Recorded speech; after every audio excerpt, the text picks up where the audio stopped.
The second annual PrideTT celebration will run from June the 20th to July the 20th.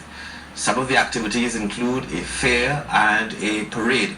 It is seeking to bring together various segments of the LGBTQI community and allies to highlight the positive contribution of the community. We are joined on set by Rudolph Hanamji, and he is the Chief Coordinator of PrideTT, and Brandy Rodriguez, head of the TransCoalition. Folks, welcome. Great to have you here. So tell me, how important are these celebrations and commemorations?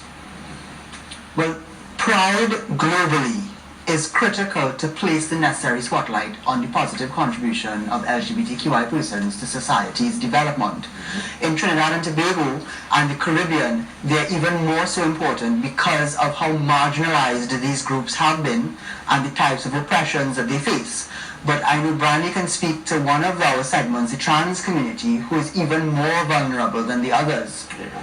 I think it's really important just to get visibility and support for the trans community, because at the end of the day, it's the only, from the LGBT community, is the only visible part of the community that is always trans, is out there, is always exposed. Yeah. And the challenge is there, it's a lot. Yeah. In terms of the gender identity laws and the recognitions for support for gender marks is not there for trans persons who are medically transitioning to, get jobs and stuff like that. The stigma and discrimination in the healthcare system and all of that, accessing healthcare at these public institutions, they're really not really supporting and working with the trans community because there's not mechanisms in place and the psychosocial components that is supposed to be attached is really not there.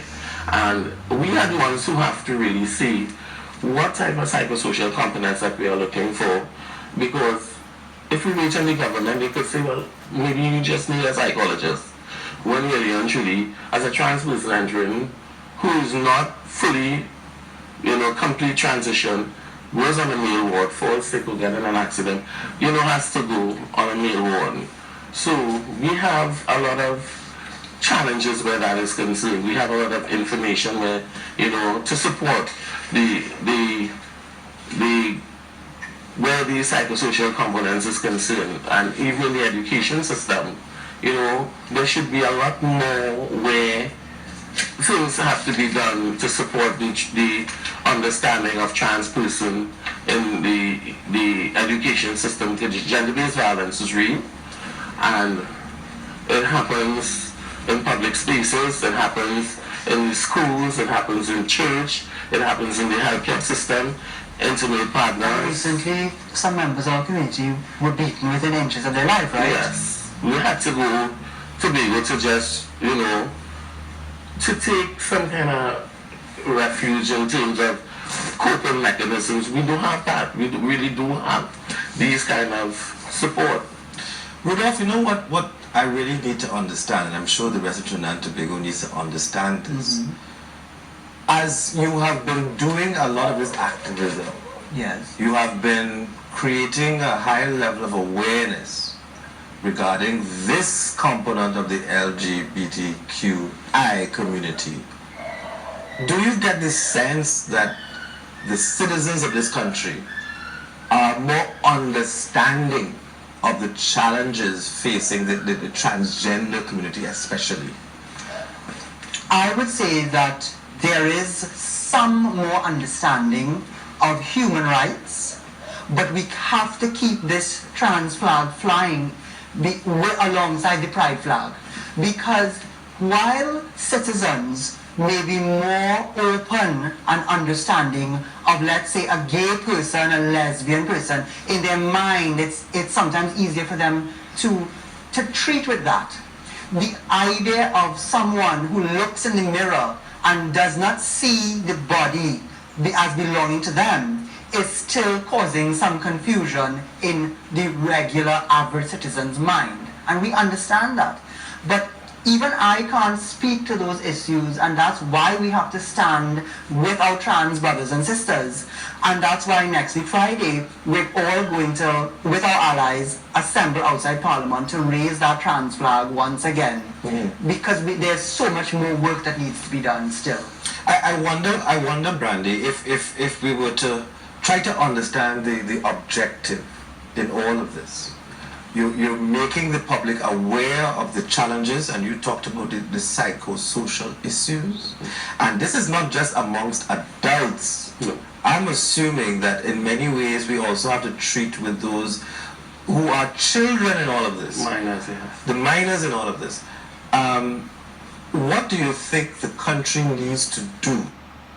Maybe it's legislatively, maybe it's just doing what you're doing now, increase awareness. There should be first. I think we should start with awareness and visibility, because it's easy for the government to say we don't have trans people. Yeah. Right? Because they never see any. Right. So, but if there is visibility, and with the cooperation and with visibility, we bring awareness. And I don't really like to use acceptance, but I would say respect. Yes. And understanding together with education. But you mentioned the challenges of trans persons in the healthcare system, in the education system. But my greatest concern would be in terms of employment. If you were to attend a job interview, what are some of the experiences that trans people suffer in Trinidad and Tobago?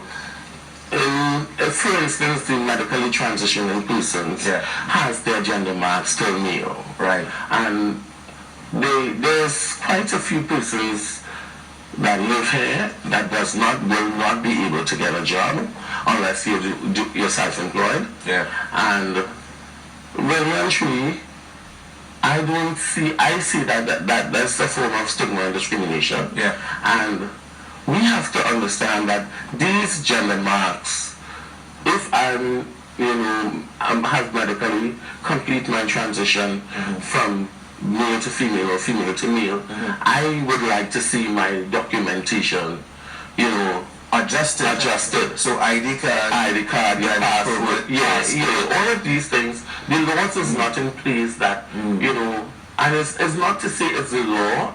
We need to have a little more dialogue with our legal affairs department. Right, but if you're changing those documents, having completed your transition, if you're changing those documents, is it that, well, depending on what direction of transitioning you're doing, is it that it should change from male to female or female to male, or is it that it should just read transgender? I think most trans person identifies to be female. Right.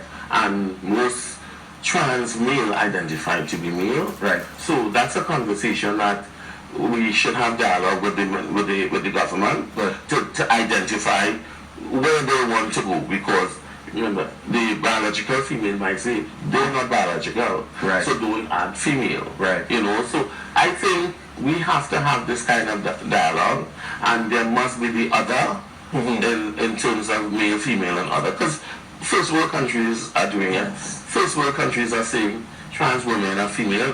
Everybody documents. Yeah, but you see, my problem is why we should have to wait on first world countries to justify what we're doing. As an intelligent nation, we should be able to say, listen, this is an issue that needs to be addressed, and address it. So, Rudolph, you have an event coming up next week. So it starts, Pride Month starts next week Friday outside the Parliament, and it runs for the entire, as I said, a month until July 28th, where we'll have the national parade, as we did last year at Mandela Park. We chose that park because one of our trans sisters was murdered there almost 2 years ago, and we still have no justice for her sacrifice. I recall, yes. Throughout the entire month, we have activities such as a Pride panel, which Brandy will be co-hosting, where we will discuss these issues so that the general public can become more aware and educated, and even the LGBTQ community can become more educated about it. Good.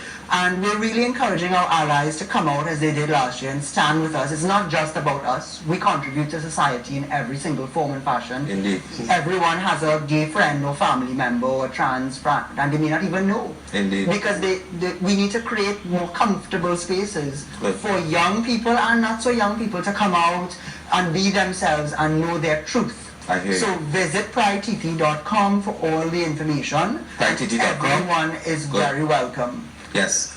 Folks, thank you so much. Thank you for your courage and thank you for making the nation more aware of these issues. Thank you so much. Thank you. All right, people, there is still more.